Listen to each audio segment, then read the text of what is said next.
The pie had just come out of the oven when the phone rang. I was still wearing my scrubs under a thick winter coat, the smell of cinnamon and brown sugar clinging to my sleeves like a second skin. Outside, the snow kept falling in the quiet way. Michigan snow always does. Slow, deliberate, like it knows it has nowhere else to be. Inside, everything was ready. The suitcase sat by the door, half-zipped with a forest green sweater folded on top. A stack of wrapped gifts leaned gently against the entryway bench. Small things I had picked out with intention. Dad's favorite bourbon, the one he always pretended not to like, but finished by dessert. A cookbook Celeste might actually enjoy. Socks with tiny turkeys for Ethan because tradition is tradition, even if he never remembers where they came from. I hadn't sat down yet. I was still ticking off the final items on my mental list when Ethan's name lit up my screen. "Hey, Nat." He started, his voice warm and too upbeat, the kind of tone people use when they're bracing for a reaction they don't want to deal with. "So, listen, Celeste is really sensitive to energy, and with your schedule at the hospital and all, sometimes things feel heavy around you." You know, I stood there, one hand on the pie tin, the other gripping the phone a little tighter. "I think for this year, it might be better if you sat it out, just to keep things light." He said it like it was nothing. Like missing Thanksgiving with my family was a casual choice, a hiccup in a plan we could all laugh about later, like I hadn't already booked time off, packed gifts, baked the pie. I swallowed something sharp and dry. "Okay," I said. That was it. An hour later, my mom called. Her voice was syrupy sweet, the way it always got when she needed something unpleasant to sound polite. "Honey, we're just trying to make things easy for everyone," she said. "You know how Celeste is. If you show up, it might cause confusion. Honestly, we might not even answer the door." I didn't argue. I didn't cry. I didn't ask who decided I was the one who didn't belong. Instead, I unplugged the string lights draped around the window, folded the cloth napkins I had set aside to bring, put the socks and the pie in the fridge. Then I walked to the kitchen table, pulled out my laptop, and opened my banking app. First, the automatic transfer I set up to cover the maintenance fund on their house canceled. Next, the monthly top-up to Ethan's account canceled. The copay for Mom's therapy sessions canceled. Everything that made me useful but invisible quietly undone. The radiator hissed behind me, the only sound in the room. I looked at the pie, still warm, untouched. Then I opened a drawer, took out a pen and yellow legal pad, and started writing 2015. Ethan's art supplies. 2016 new brakes for Dad's truck. 2017 roof repair, line after line, year after year. Somewhere along the way, I stopped keeping track of what I gave. But tonight, I would. They never forgot Ethan's paper turkeys. Year after year, those lopsided little birds made with construction paper hands and googly eyes showed up in framed photos, family slideshows, even a Christmas ornament one year. But the pie, the one that showed up every Thanksgiving like clockwork, still warm, always devoured, always gone before dessert plates were cleared, no one ever asked. I used to think it didn't matter, that love didn't. That was before last night. Now sitting cross-legged on my living room floor, my tea, lukewarm in one hand and the yellow notepad in the other, I started going backward. 2014, covered Ethan's first month of rent when he missed a freelance deposit. 2013, paid for Mom's dental surgery after insurance denied coverage. 2012, bought Dad a new winter. I wrote slowly, letting each line settle in like snowfall. Soft, quiet, weighty when it adds up. The radiator ticked behind me. I took a sip of tea that had gone bitter and cold, but I didn't get up to warm it. I just sat there and let the memories come. When we were kids, I remember standing on a step stool beside Mom, helping her peel sweet potatoes for the casserole. She barely looked at me as she handed me the peeler, eyes already on Ethan. He was at the table with glue sticks, scribbling names onto construction paper cards. He spelled grandma with a backwards R. Everyone laughed, said it was charming when I brought home straight A's. The report card got a nod and a "good job, honey." But when Ethan got a participation ribbon for school choir, Dad taped it to the fridge for 2 weeks like it was a "I remember." And then she turned back to the stove. Ethan, meanwhile, dropped out of college 3 times. I once found a sketchbook I used during med school. Tiny watercolors scribbled thoughts between rotations tossed into the recycling bin under grocery ads. When I asked about it, Dad said, Oh, that was yours. I thought it was one of Ethan's drafts. That was the moment, I think, when something in me clicked off. Not out of spite, out of understanding. Some people shine in the spotlight, others keep the lights on. I looked back down at my list, 2016 Thanksgiving-made sweet potato casserole. They said, Ethan decorated it. I didn't correct them, and I wouldn't now, but I also wouldn't forget. Thanksgiving morning came with no group text, no Happy Turkey Day gifts, no last-minute requests for ice or whipped cream. Just snow. I made tea, not coffee, the kind with cinnamon and chamomile because it filled the apartment with a warmth I knew I wouldn't find anywhere else that day. I didn't play music. No holiday playlist, no soft jazz in the background. Just the hum of the radiator and the gentle whistle of the kettle. The pie sat in the fridge untouched. I didn't take it out. Instead, I moved slowly, folding the throw blanket across the couch, lighting a small candle near the window. The scent said spiced cider, but to me, it just smelled like trying. There was a draft of a message I'd written the night before, something neutral like wishing everyone a warm and joyful Thanksgiving. It sat in my phone unsent. I deleted it. Around 3 in the afternoon, the sky already bruising purple, my phone buzzed. Aunt Lillian, call me when you can. Something happened. I hesitated. Aunt Lillian wasn't one for drama. If anything, she specialized in soft silences and potluck casseroles, but I called. Hi, sweetheart, she began, voice low. I just thought you should know. Celeste recognized you. I blinked. What?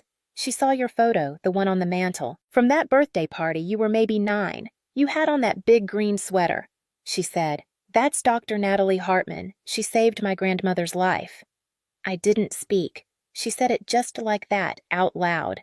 And suddenly, it was like someone pulled the record needle. The room went quiet. Forks frozen midair. I imagined it, the dining room I hadn't seen in years. Celeste, wineglass in hand, standing near the fireplace, my face smiling awkwardly from a faded photo finally taking up space I hadn't been allowed to occupy in years.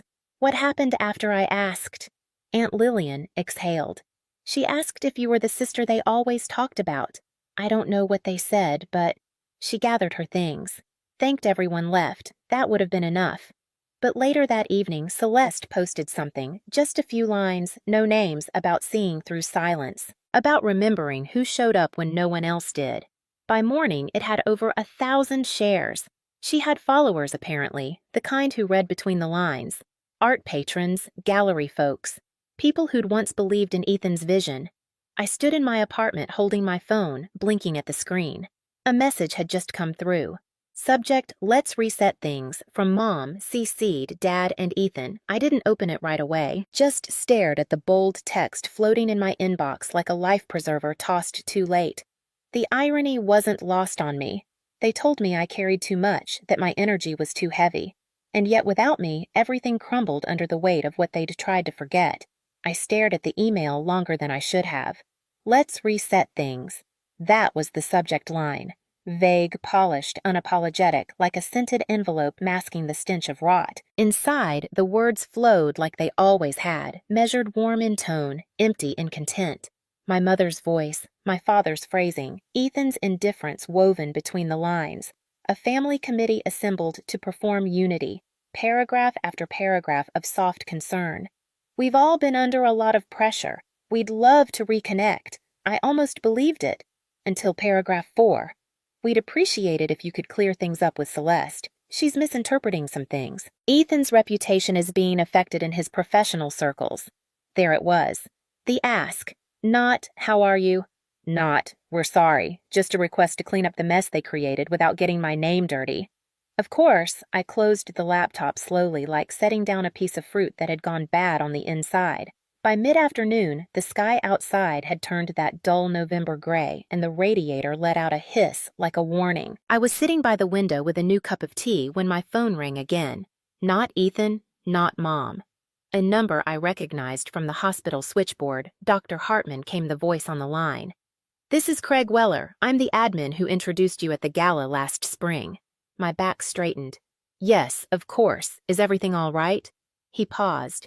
I received a message from your father this morning. He expressed concern that you might be experiencing emotional distress, suggested you may need a leave of absence. The words were professional, but the implication was personal. Craig cleared his throat. To be transparent, I don't think anything in his message warrants follow-up, but I thought you should be aware. I thanked him calmly, almost gently. That's what surprised me most. Not the betrayal, but the quiet I felt inside, like the wind had finally stopped howling.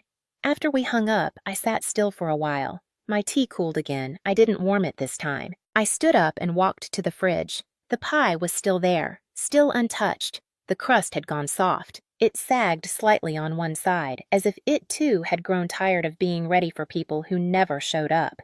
I didn't cry. I didn't scream. I simply opened the cabinet above the sink, pulled out the storage bin marked holiday, and began folding the decorations back inside.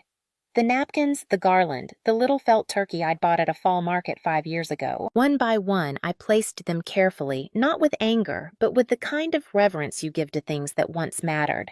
Then I took a small label from my desk drawer, peeled off the back, and wrote 2 words before sticking it to the bin. Unused traditions. I carried it to the hallway closet, shut the door, and stood there in the quiet hum of my apartment. They hadn't come to apologize. They had come to preserve themselves. And I was done being the scaffolding holding up someone else's illusion of family. I hadn't seen them in over a year. Not in person, anyway. Photos floated through group threads from time to time. Ethan holding up wine glasses at gallery openings.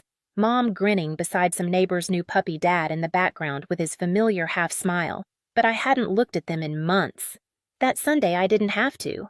They showed up at my door. It was the kind of winter afternoon where the light feels thin, like it's already giving up on the day I was at my desk sorting through patient notes when the knock came. Not loud, not desperate, just deliberate. I didn't move at first. I just listened to the sound of my own breath. Then I walked to the door and looked through the peephole. There they were, my mother bundled in her camel coat holding a Tupperware container the way one holds peace offerings. My father hands deep in his jacket pockets, face unreadable, and Ethan shifting his weight from one foot to the other like he couldn't quite commit to being there. I opened the door an inch, not to let them in, just to make it clear. I saw them. My mother's voice was soft, like fresh linen pulled from a drawer. We brought some leftovers, thought maybe we could talk. She lifted the container slightly as if it had the power to unlock something in me.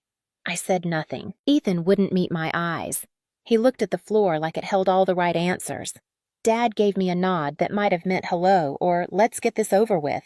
I couldn't tell. I didn't care.